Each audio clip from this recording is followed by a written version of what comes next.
Good morning guys, in front of me Sony Xperia 1.6 and let me show you how to do the fingerprint.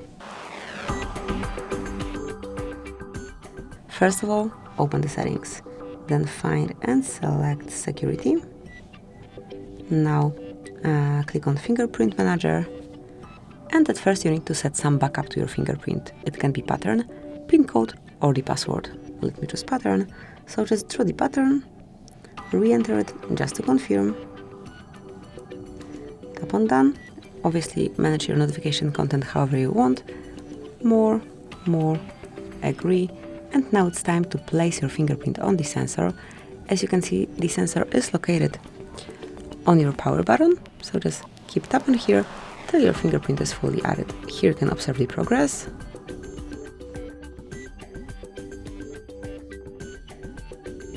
Click on done. And that's it. As you can see, from now on, you can unlock your device with this fingerprint only. Thank you for watching. Please subscribe our channel and leave the thumbs up.